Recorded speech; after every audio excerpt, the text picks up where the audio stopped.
Good evening and welcome to the April 14th, 2025 City Council meeting. I'm calling the session to order, please. And the first thing we do is our Pledge of Allegiance. Tonight we have such a special treat. We are joined by Betty Burrell, and before we do, I'm going to introduce you to Betty Burrell. Betty Burrell, on behalf of City Council, city administrators, and residents of Farmington Hills, it is our pleasure to wish you a very happy 100th birthday on March 12th, 2025. On this milestone birthday, we want to thank you for being a valued member of the Farmington Hills community. Your presence and contributions over the years have helped make Farmington Hills the wonderful place it is today. And we are so grateful, Betty, that you chose to raise your children in Farmington Hills and call the city home since the 1960s. You also helped shape the lives of countless youth from Farmington Hills, providing safe activities like creating a skating rink in your backyard and volunteering as a Girl Scout leader. And by the way, Betty was a Rosie the Riveter for real.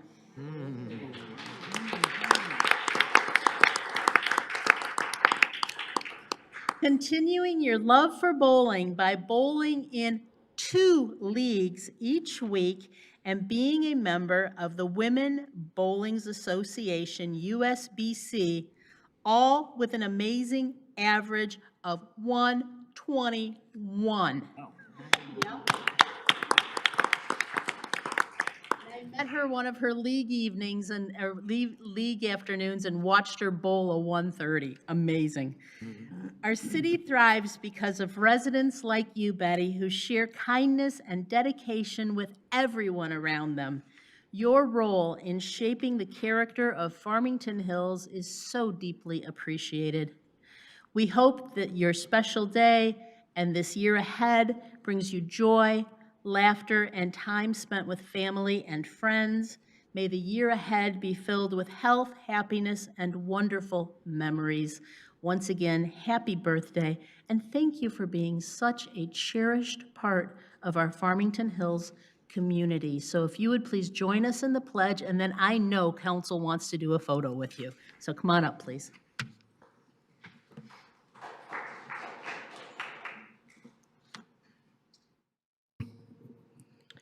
I pledge allegiance to the flag of the United States of America and to the republic for which it stands, one nation, under God, indivisible, with liberty and justice for all. Council, how about we come join her?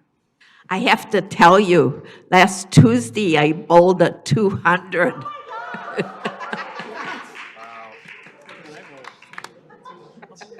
I bowled a 141. If you Worst line of my life. had all 3 of my games up around there. The lanes were doing crazy stuff. On one lane, the ball was moving all over the place. The other lane wasn't doing anything. Yes. It happens. Come on. We're gonna do a photo now. Somebody here to take the photo. Is Paul? Yeah.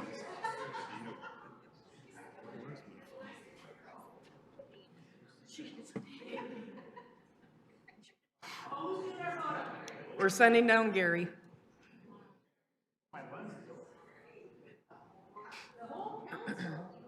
We're missing one of us. Do we need to, are we good? All right, hold on.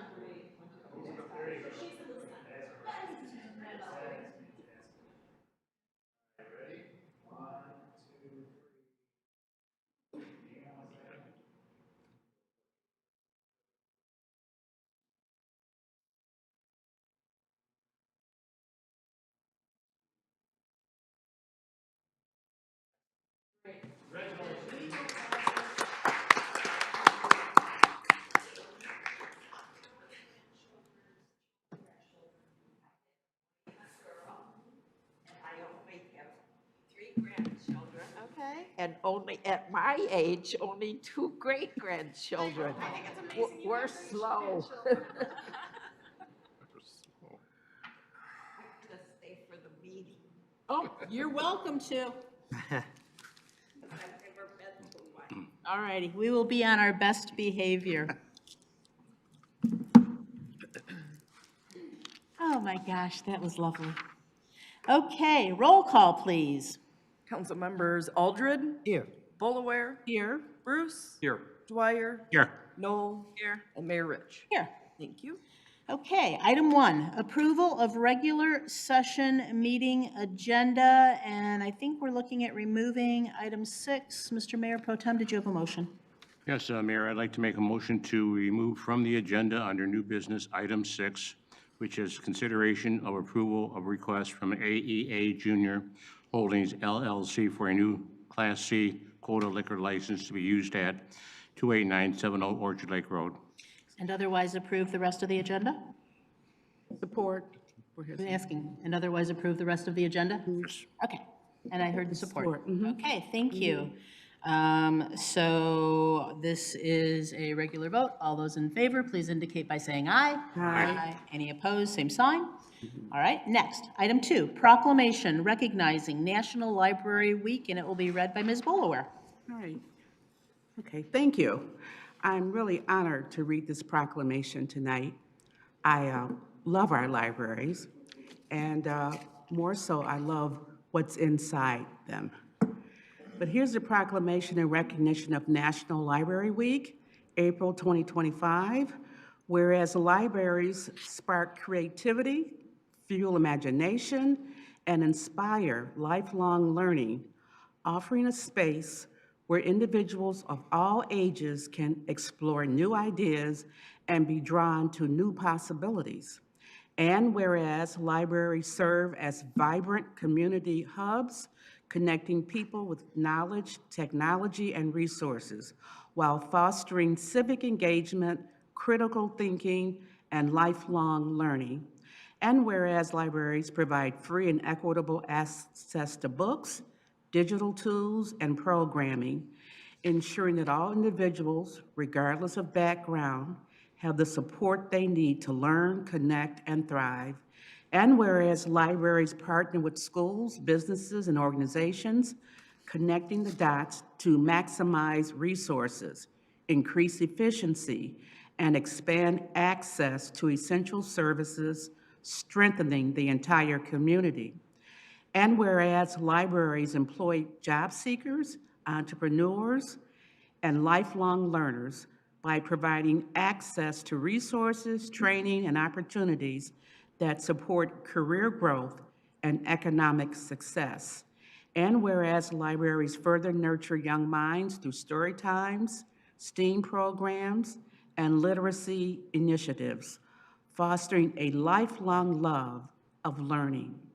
And whereas libraries protect the right to read, think, and explore without censorship, standing as champions of intellectual freedom and free expression. And whereas dedicated librarians and library workers provide welcoming spaces that inspire discovery, collaboration, and creativity for all. Now, therefore, be it resolved that Teresa Rich, Mayor of the City of Farmington Hills, on behalf of the City Council, do hereby proclaim that the library is an essential part of Farmington Hills, even as National Library Week ends, I encourage all residents to visit the Farmington Community Library through the year to explore its resources and celebrate all the ways that the library draws us together as a community. And this is accepting. going to be accepted by Kelly Sechrist, along with a few members of the Community Library Board.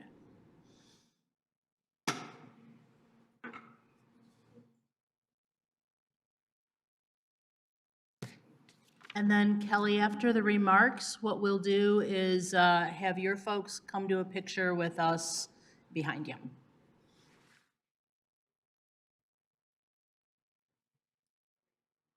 Yes. After Ernie makes some remarks. Okay, I'll make some remarks.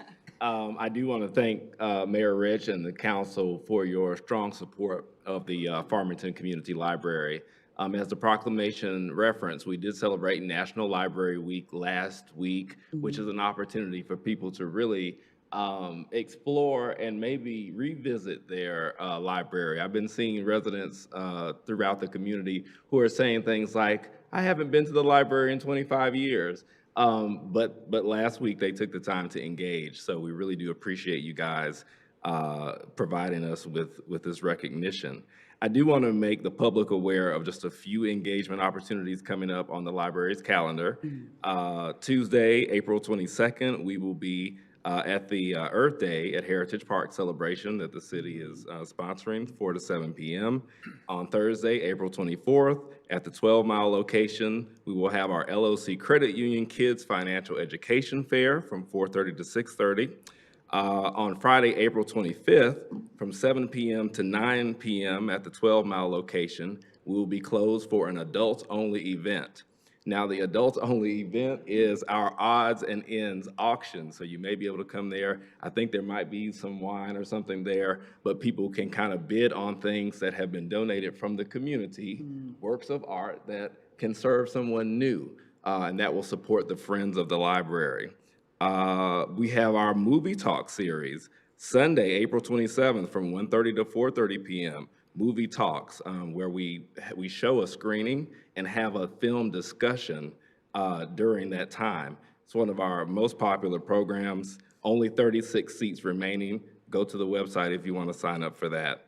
And then finally, we have our Friends of the Library book sale on April 25th through the 27th, again at the 12 Mile location. So you can stop by there and pick up used books, CDs, LPs, all types of media, and that supports the Friends of the Library as well. So with that, thank you very much. All the credit for any services received at the library certainly is due to the staff, so we want to give the staff credit. Director Segrist is here. Do you want to say anything, Kelly? No, not really, but I just do want to say thank you. I think this is the first time we've ever had a proclamation, so we really appreciate that. Over the past, well, since I've been director over the past 5 years, we've done a lot of work in strategic planning and space utilization and master planning and stuff like that. So there's some exciting things coming along the way, so thank you very much. Good job, thank you. And then come on up and let's do a photo.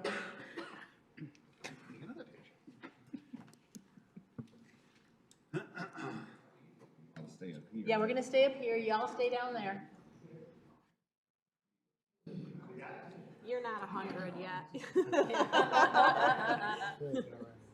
Okay. Do we have Farmington Hills centered behind us? Oh, I'm sorry. Yes, that's how we go. She's like, wait. Thought you wanted me to wipe something down. Thank you. Thank you. Thanks. Yes. Oh, please do. Introduce your folks.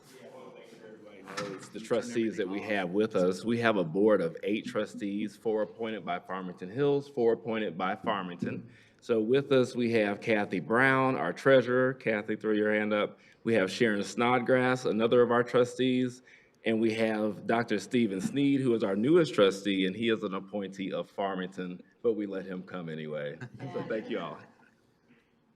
Thank you.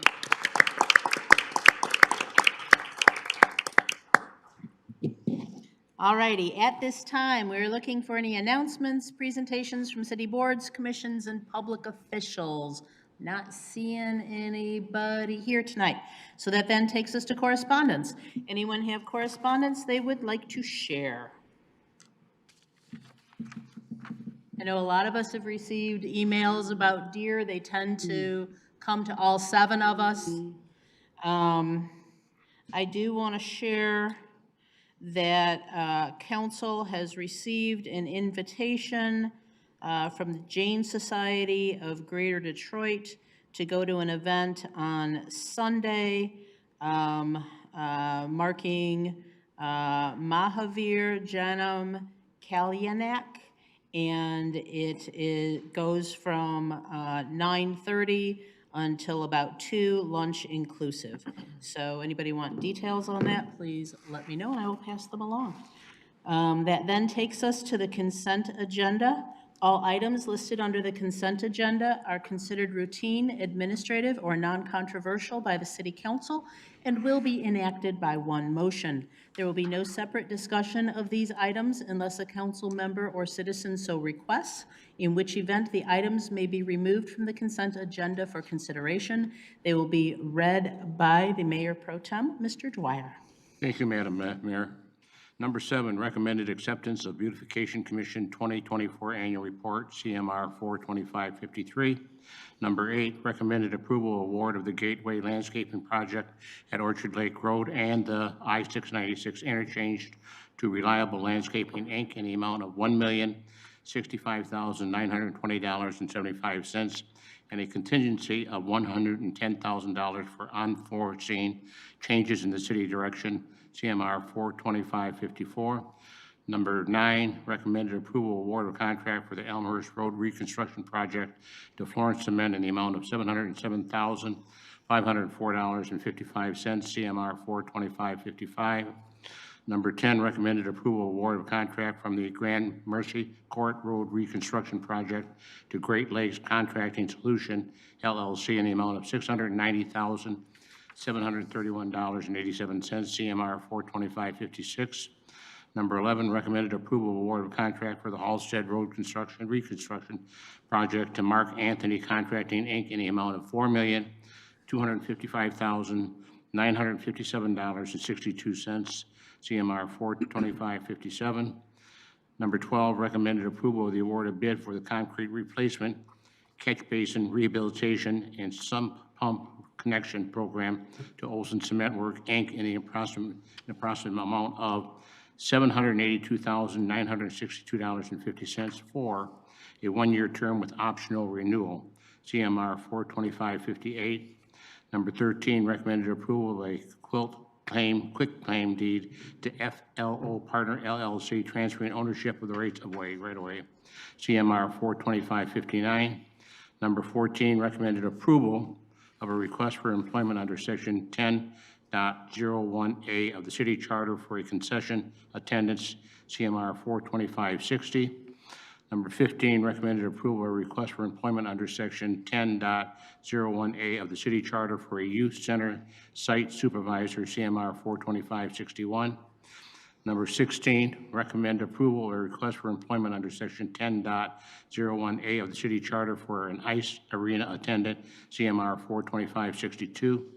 Number 17, recommended approval of a request for employment under Section 10.01A of the City Charter for 2 lifeguards, CMR 42563 and CMR 42564.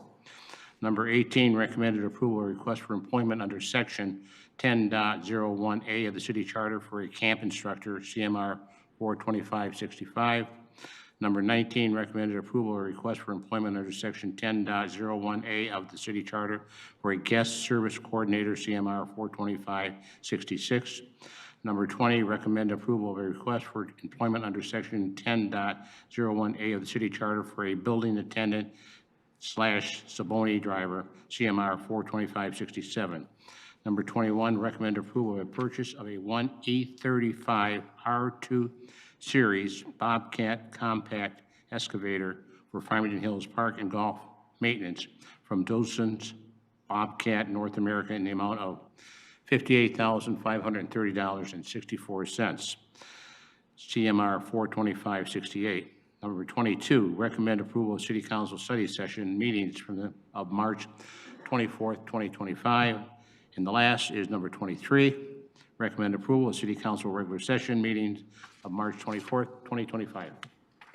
Recommend approval? Yep, of Ms. Boulware. Yeah, I recommend approval of the consent agenda items 7 through 21 as read by the Mayor Pro Tem. Okay, thank you. We have a motion and support. This is a roll call vote. Council members Boulware, Yes? Bruce, Yes. Dwyer, Yes. Noel. Yes. Allred, Yes. and Mayor Rich. Yes. Thank you. Ms. Boulware, do you want to do the other two, too? I recommend approval of items number, consent agenda item number 22 and 23 as read by the Mayor Pro Tem. Support. We have motion and support. Again, a roll call vote. Council members Bruce, Yes. Bolaware, Abstain? Noel. Yes. Dwyer, Yes. Aldred, Yes. and Mayor Rich. Yes. Thank you. Okay, thank you very much. That then takes us to council member comments and announcements. Anyone have something they would like to share? I do have one. I've been having a lot of Zoom meetings and actually had an in-person meeting last Friday with mayors from around Michigan as part of the U.S. Conference of Mayors. And a bipartisan group of 225 mayors from across the country has sent a letter to congressional leadership highlighting priorities that will strengthen local federal partnerships and address some critical issues, including tax-exempt municipal bonds and the funding that provides Meals on Wheels. And I will provide letter to council this evening. But just wanted to let you know it's coming. Okay, that then takes us to the city manager update. Thank you, Madam Mayor. A very short report this evening, and this is a late breaker. I just wanted to let everybody know that the caustic pool, due to mechanical failures, will be closed until further notice. So folks that have adult or senior classes, water aerobics, things of that nature, we've got a part on order. I'm looking at my Director of Special Services, Ellen Schneckel, in the crowd. And we're still working on trying to get that part in and get it installed. So be patient and appreciate everybody's understanding. Thank you. Okay, thank you very much.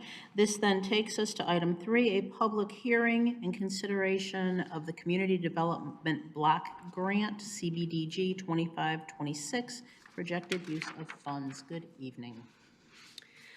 Good evening, Madam Mayor, Council, and City staff.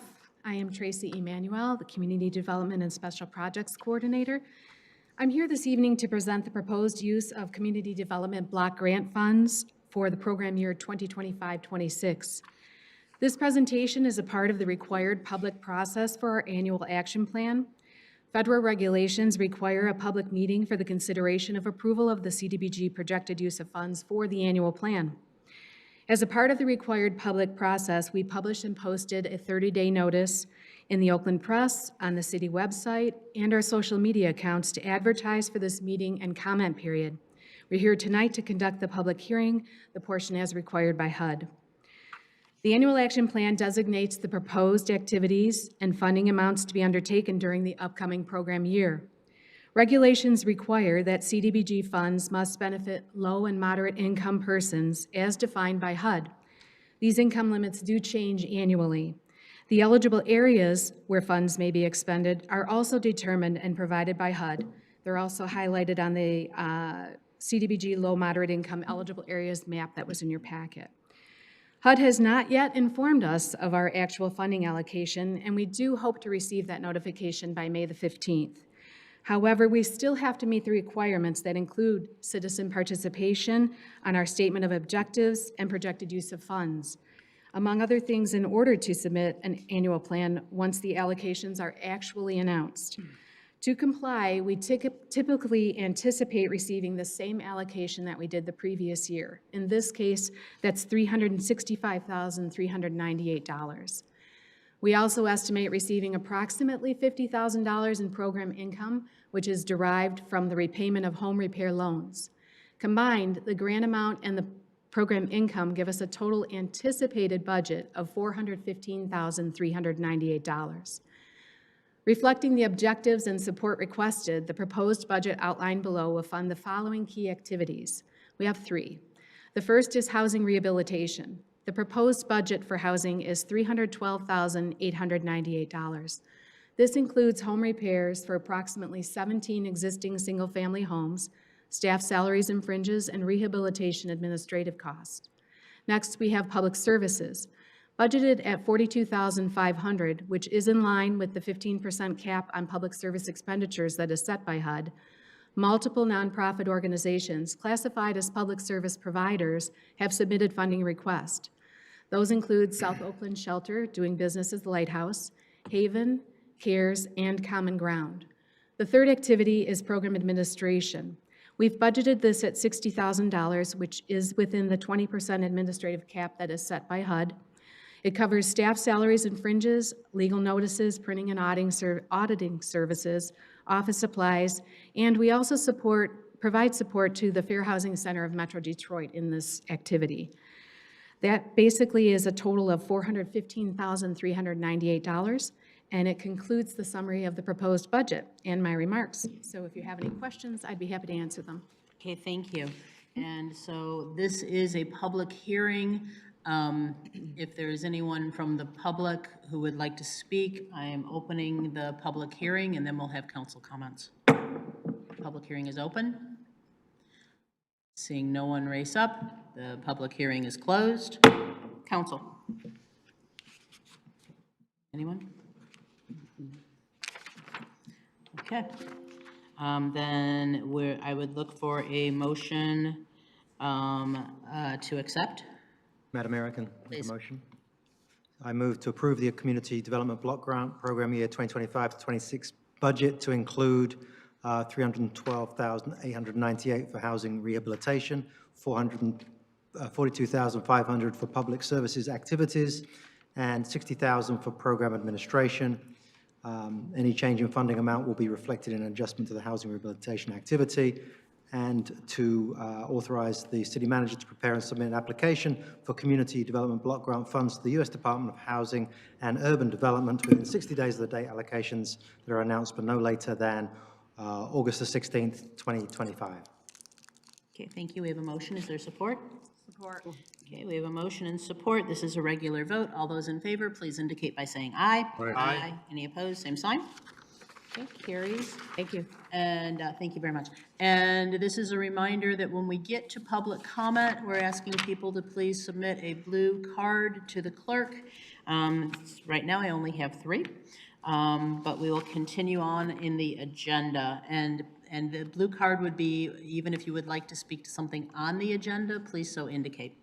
Item 4, consideration of approval of enactment of ordinances C2 2025 and C3 2025 to authorize the conveyance of city-owned property, parcels as listed, to Claudio Rodrigo Aguilera Quezada and Luisa Nayeli Cruz, and summaries for publication. Good evening. All right, good evening, Mayor and City Council. My name is Christia Brockway. I am the Director of Economic Development for the city. I'm here tonight to request approval for the 2 ordinances before you, authorizing the conveyance of the 2 city-owned properties.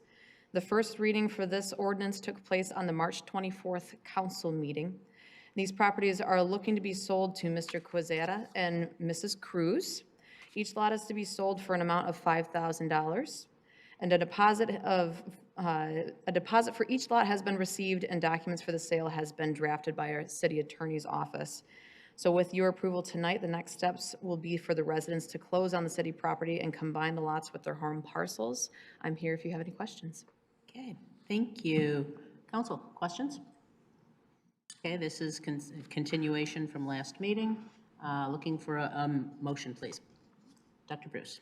Thank you. I would move the approval of enactment of an ordinance C2 2025 and C3 2025 to authorize the conveyance of city-owned property, parcels 22, 23, 34, 408, 003 vacant land, and 22, 23, 408, 008 vacant land to Claudio Rodrigo Aguilera Quezada and Luisa Nayeli Cruz, and summaries for publication CMR 42551.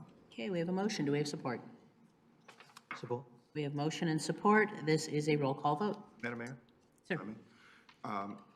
For purposes of a closing on this, it might be advisable to also include authorization for the city manager to sign all closing documents relating to the transaction. If that could be amended to the motion, that would be appreciated. I would accept that amendment.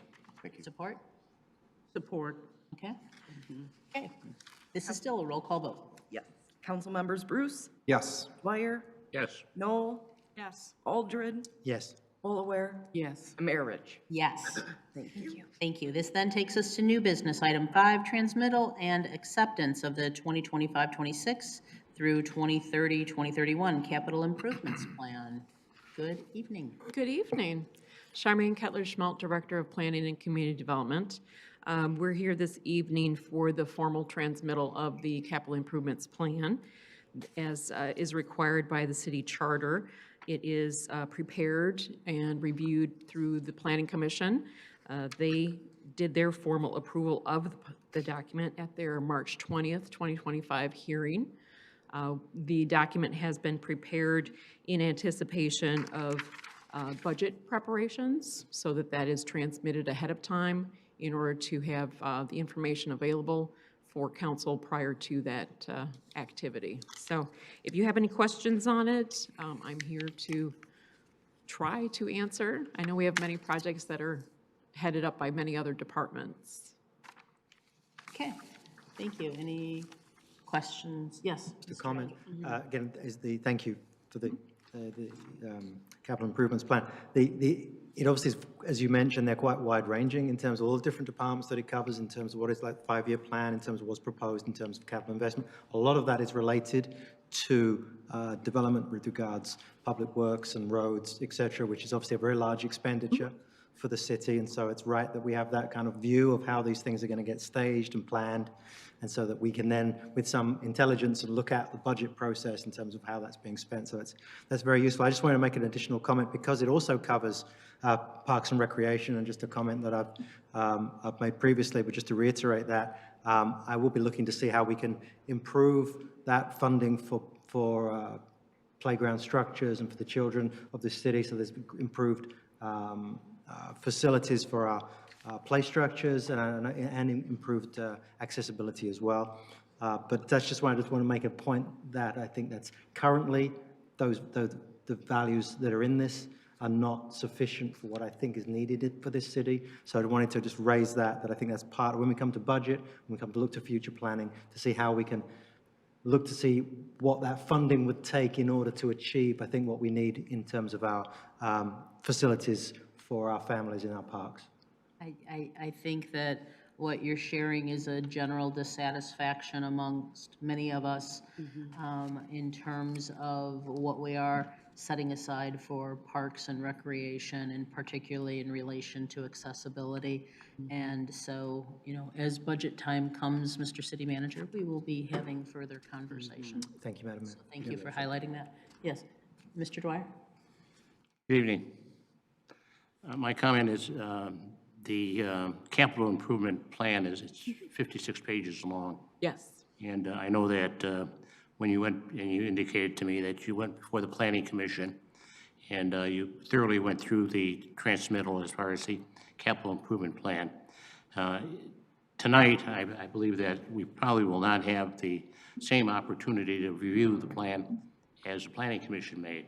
So I'm going to reserve that possibility of asking for a study session before the City Council at a later date to go over it more thoroughly.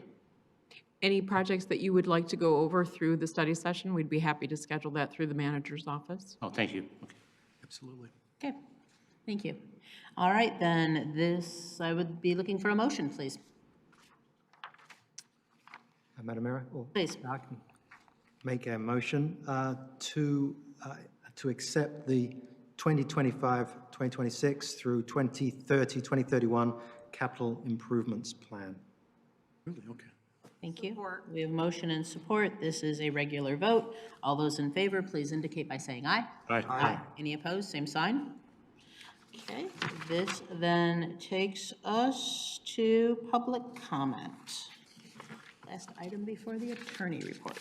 All right, I have a few cards, and so I'll let you know who's going to be first and then who's going to be on deck so that we can run this effectively and efficiently.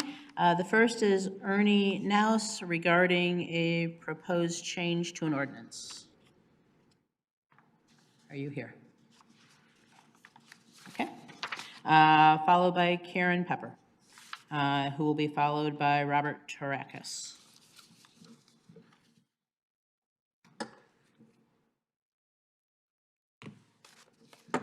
Good evening, Dr. Pepper, and acknowledging all members of council did receive your email today. That was my housekeeping question. Thank you very much. Appreciate it. Thank you. Okay, Robert Tarakis to be followed by Thomas Progar. Okay, my understanding, my name's Robert Tarakis, 26103 Holly Hill Drive, right across the street from 11 Mile, right across the street from here. Anyways, I'm here today to formally express my concerns, as well as my neighbors, regarding the city signage along 11 Mile. As a resident living adjacent to 11 Mile, I've grown accustomed to the ambient disruptions of city life, including sirens, flashing lights, both police and fire departments, as well as occasional alerts. While I fully understand the necessity of all these services and accepted them when purchasing my home, the installation of the sign presents an entirely different and avoidable source of disturbance. The constant scrolling, messaging, abrupt color changes and varying brightness levels of the signage are disruptive, especially at night. This sign does not just light up the street, it trespasses into our homes, particularly affecting mine and my neighbors' abilities to sleep. The continuous disruption has direct impact on the quality of life and potential on my property value, since who's going to want to buy a house with a flashing light into their homes? Residents like myself living across from the sign are forced to endure its effects throughout the night. Although some of the efforts from the city has been made to reduce the brightness, the improvements have been minimal. We have requested the sign be turned off from dusk to dawn, but our repeated requests have been met with resistance. I have also forwarded through the clerk, video from the perspective from my home showing the light intruding, and as well from my neighbors. I won't state the ordinances that they're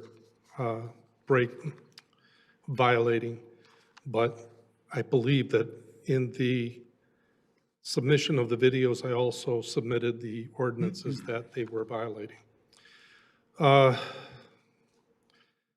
We can skip that.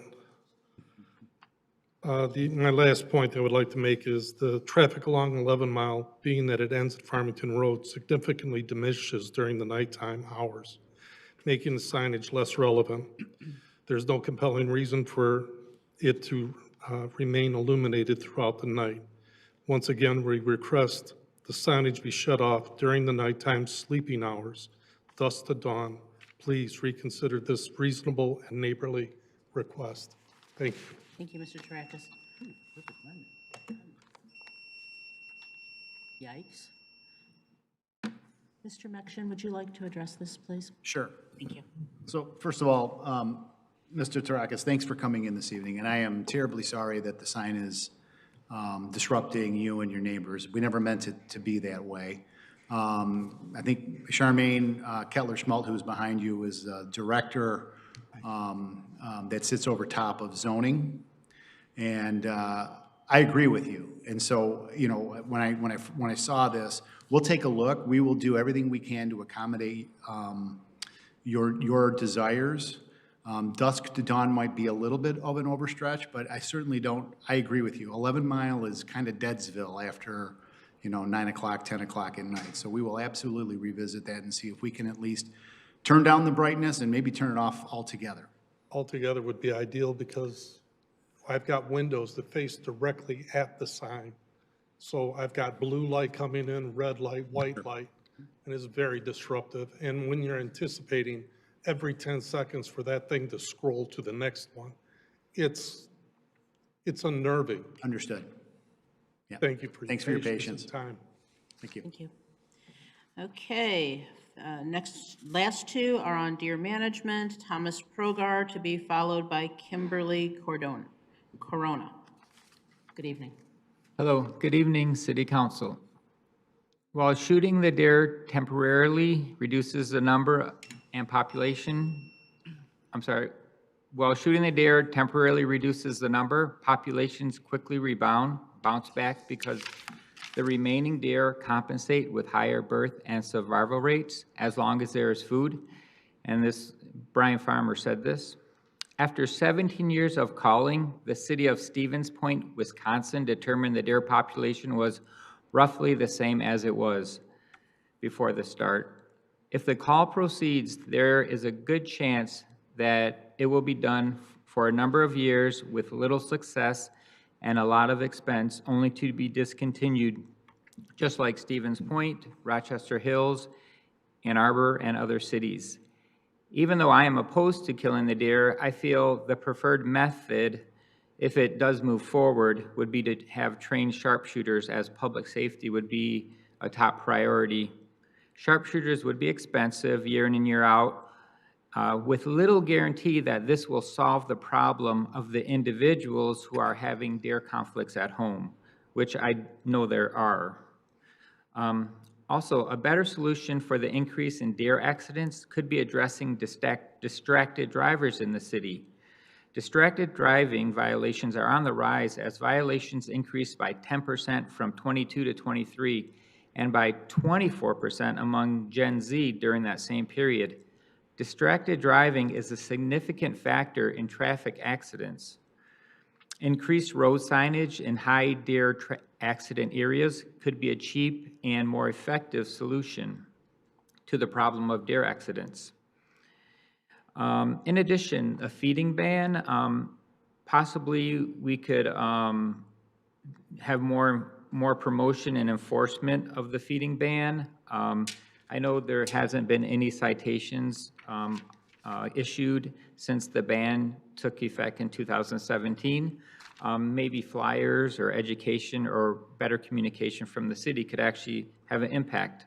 And lastly, I do feel that we do have to take an unbiased approach when we're making recommendations. And I just want to point out, you know, the person in charge of making recommendations, he is an avid bow hunter. Not that that's clouding his judgment. But I also like to say I feel bad for the city council members who are having problems with the deer, but I ask that this doesn't cloud your judgment for a citywide solution, because over the last many years, there has only been an average of 2 complaints per month from residents, so maybe it's not the emergency we're making it out to be. But I really thank you for your time. Thank you, sir. Kimberly Corona, and then Eric Naus, if you're here, you're next. Good evening. Hi, good evening.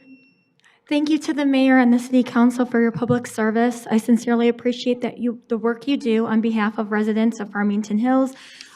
Just as we saw tonight, the proclamation for National Library Week, I think is a wonderful thing for our city. I think libraries are critical for a healthy democratic society. And as Council Member Bridges said last week, I agree, Farmington Hills is a lovely place to live. Having said that, as a resident of Farmington Hills, I want to voice my concern about the potential decision to kill the deer in our community. I think that we use violence far too often as a quick solution against other species that some find to be a nuisance, and in the long run, I do not think lethal actions are effective. The main reason that humans have conflicts with wildlife is because of habitat destruction, and as long as we continue to destroy the homes of wildlife, we will have conflicts with them. If we value our ecology, we have to find peaceful ways to coexist with nature and other species. These strategies will stand the test of time. Wildlife have a carrying capacity, and if we kill the deer in an area that has an abundance of space and food, they will continue to reproduce and they will fill the space. Even if we are killing deer regionally, because of the carrying capacity, they will reproduce in other areas and they will find our way here, and it will be an unending cycle of killing deer year after year. A more long-term solution is to educate the public through mass mailings about strategies for avoiding deer vehicle collisions, preventing and treating Lyme disease, deer-proofing one's garden and landscaping, and additionally, we can include information on the deer feeding ban. In Rochester Hills, they organized volunteers to stuff and address envelopes with brochures on this type of information to the residents, and it was a lot less expensive than killing the deer, and it was more humane. If residents are willing to learn how to peacefully coexist with deer, I think it can raise the social carrying capacity as well. Additionally, we can use electronic road construction signs to alert people to deer crossings, and we can consider lowering the speed limit in certain areas at certain times of day and year when we know where deer are more likely to be crossing the road. And finally, we need to make long-term plans for more green spaces so that deer have safe places to go. If we begin to kill the deer in our parks, it can be dangerous for residents, and we will scare the deer away from parks where they should be living into the roads and more residential areas. Let's please use non-lethal methods to deter the deer from coming into residential areas and not use lethal methods to scare them from the places where they should be residing. I want to thank you all for thoughtfully looking into this matter. I know you've looked into it for around a decade, and for listening to diverse perspectives. I know you have heard from people who support the lethal killing of the deer. I think you have heard less from the people who don't want them killed, because people who live here and love nature and love the wildlife don't think to call you and tell you that. They just think it's something that's matter of fact. So please know that I think there are more people like me who love the deer who just don't know that this is going to happen. I strongly urge you to vote no on lethal methods. Thank you. Okay, Mr. Naus, are you here? Good evening. Naus? I have one more card. Kraus, I'm sorry, it looks like an N. Mr. Kraus. Good evening. Good evening, Madam Mayor, City Council members. So I'm here today to propose a change to Ordinance 34-4.14, the Commercial Vehicles Ordinance. So my wife and I, we have a business. It's a food truck trailer. And from aesthetically, it looks no different than an enclosed car trailer. It doesn't have any ladders, any external equipment that comes off. To the naked eye, it looks just like a normal enclosed trailer. But according to the ordinances, primarily it's part 3, that it cannot exceed 8 feet. It meets all the exceptions, 1 through 6. It has no more than one rear axle, doesn't weigh more than 13,000 pounds, not a dump truck, state truck, or anything like that.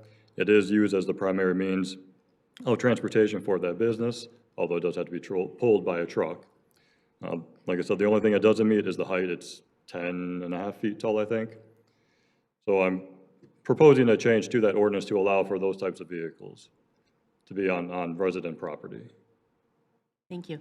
So public comment is your opportunity to come to us and share.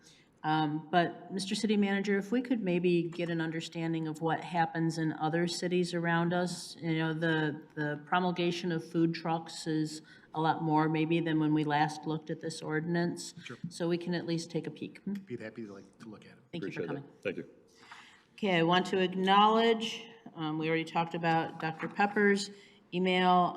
We have received through the clerk's office these individuals who have submitted public comment that has been submitted to all of us: Alyssa Harold, Carol Schuler, Carol Heinrich, Chris Bixby, George Curran, Erwin Moyna, Julian Solomon, Michael Yandora, Sheila Walters, Todd Greenlee, Kristen Dillon, Krista Linderer, Frederick Flock, Brian Petrick, Kelly Kokonos, Lynn Halton, Michael Fleece, Patrick Atard, Shelley Gower, Jim Snyder. This leads us to the City Attorney Report. Yes, thank you, Madam Mayor. I have submitted my report. I have no changes. Everything is current in it. Okay, thank you. Folks, our next meeting is going to be at the Hawk on the second floor, because we expect there will be a fair number of people there, and we want to make sure folks have seats and can hear. So next meeting on the 28th will be at the Hawk. There being no further business to come before us. Good evening, Farmington Hills. We are adjourned.